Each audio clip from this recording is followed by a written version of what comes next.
In my last video, I really thought we had done it. I thought we'd found the worst fish tank on Tanked, but the doghouse fish tank is so much worse.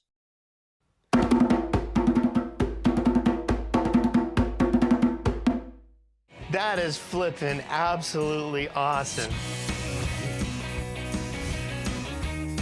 I gotta agree with him. This is an awesome looking tank. I mean, the woodwork around it, it's got a brick chimney. The acrylic is bent over so that you can have a dog in there. That's pretty cool. That seems like some really hard work. Oh, I love it. I absolutely love it. Okay, that was a bit of a weird combination. They had tiger barbs with axolotls and gold barbs. That seems like it would cause some problems, but maybe it's not actually an axolotl. The tank itself's made out of 1-inch material. One full piece that goes all the way around. And that is really cool. That's not something that you can do with a glass tank. It's only with high quality acrylic that you can actually bend it into shapes like this. And they've made a pretty cool use out of it. So the dogs are gonna run inside, and what they're gonna do is they're gonna try to play with the fish. Right. So they're gonna try to scratch it. That was a little bit concerning because the fish don't have anywhere to hide from the dog. Meanwhile, the dog is scratching the acrylic, which is very easily scratched. And he's bumping the acrylic, and he's probably causing vibrations through the water, which is also going to be stressful for the fish. Put a scratch on it. See, that's their claws scratching it. Right. What's cool about it, it comes right off. And it's brand new again. No way. Well, that solves the aesthetic issue that I had, but it really shows how they're putting the fish's needs below the well-being of the acrylic. Protects it, you can see through it, it's nice and clear, and it takes care of the aquarium. Excellent. You know, I'd love to see live plants in here, but on the other hand, I can totally see why they went with these fake Amazon swords or Echinodoros, because these guys are not going to be putting in root tabs. They're not going to be changing out the stratum whenever they need to. They're not going to be trimming these plants. They're not going to be doing any kind of maintenance. Okay, if that wasn't an axolotl, then it was definitely some kind of salamander's larval stage. And if I know anything about salamanders and newts from my own experience of keeping them, it's that many of them like to be on the cooler side. If they aren't, you open them up to a lovely range of infections that are more than willing to kill them. And you know, the thing about tiger barbs and a lot of barbs is they love to pick at things, especially worm-looking things, like, I don't know, the gills of an axolotl. Now, what's really cool about this is some aquariums are very hard to access. Right. The whole roof comes up. That's awesome. You That access the whole works. entire thing, you can get into the aquarium, you can take care of it and service it. That's actually pretty cool. I mean, the system that they've got running here seems pretty high tech, and it solves the problem that I thought they were going to have with humidity building up in that roof section and creating mold on the wood. But it's all covered with acrylic or glass or whatever this is. The lighting kind of looks like top fin lighting, which is not full spectrum. Not that they need it because they don't have plants in here, but kind of tacky, kind of cheap. The filtration looks really good though. I mean, they got a lot of floss in there. It looks really dense with filtration. And they've got a couple of power heads in there, I think. So good circulation for a large tank. This might be 100 gallons or something like that. But for fish that really don't like flow, like maybe discus, really fragile fish like that, it could be a problem for them. Now we got all kinds of amazing fish in there. Yeah. You know, we got Dalmatian mollies in there. Wow, so they really do have a lot of different species of fish in here. And for me, who personally likes having 3 to 4 species, just so I can get a lot of the natural behaviors and give them a better chance at breeding, I hate this. This is so chaotic. I hate it so much.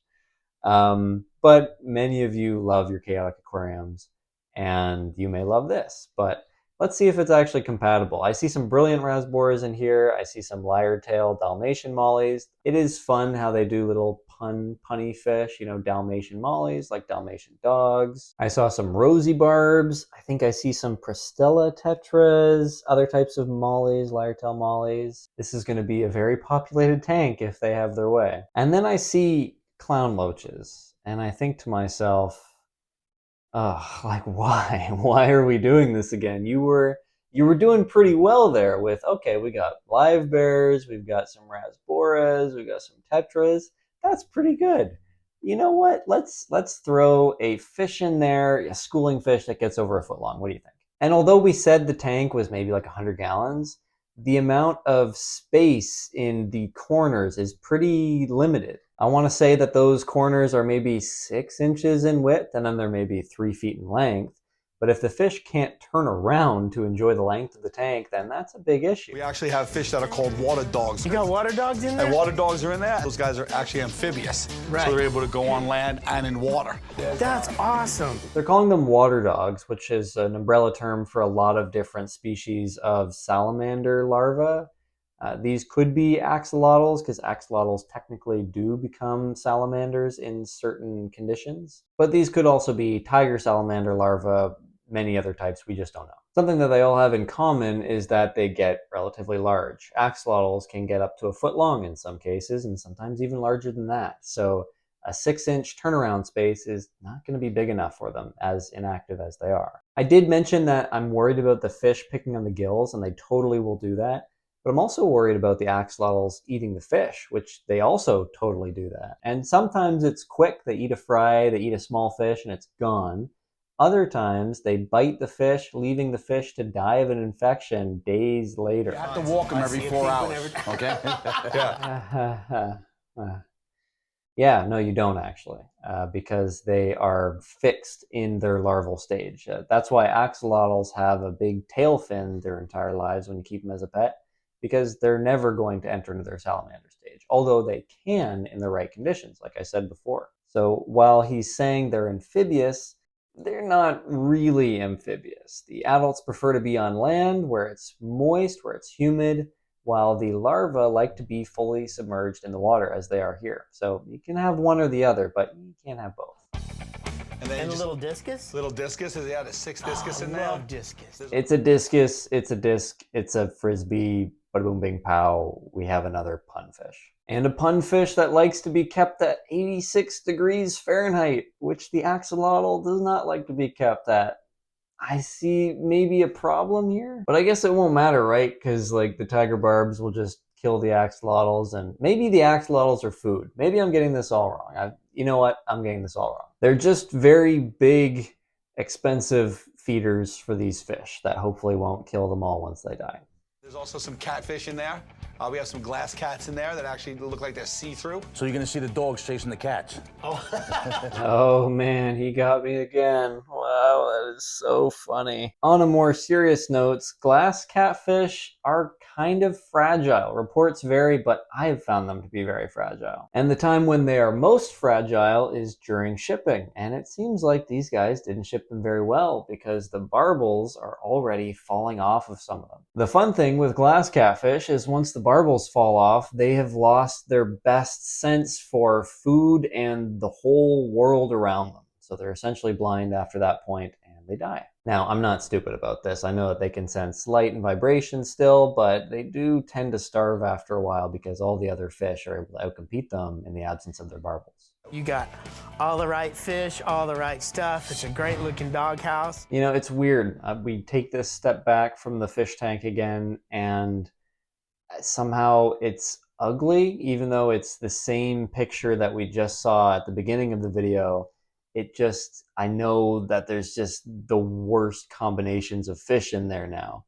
Even though it looks beautiful, I mean, an aquarium looks beautiful when you have it in a dark room, the lights are on, the fish are swimming around. I love that look. I feel like even though they messed up really badly with this tank, it's still a cool design, and we could probably make it way better just by changing the stocking. If it were me, I would plant the dang tank, of course. I'd probably put down a carpet of crypts on both sides where the gravel is, because they're a very easy plant to grow well in gravel. I might have some caves in there for some smaller catfish like clown panax, and I might even be able to have glass catfish in there as well. Although it would make maintenance quite a bit more complicated. Imagine having a bough of driftwood covered in Java moss or Saswasser tank. This would help the fish to feel more safe, and it would also make the tank feel less, I don't know, empty. It's just a void up there. But once we fill it in with enough cover to help the fish to feel safe, we can fill it with all sorts of small schooling fish. Anyways, I'll pass the mic to you guys now. Let us know what you'd put in this tank and how you'd scape it. Thanks for watching all the way to the end. And if you want to choose the next tank for this series, subscribe so that you don't miss the next poll. And hey, if you like this video, leave it a like so that more people can see it. And I will see you guys next time.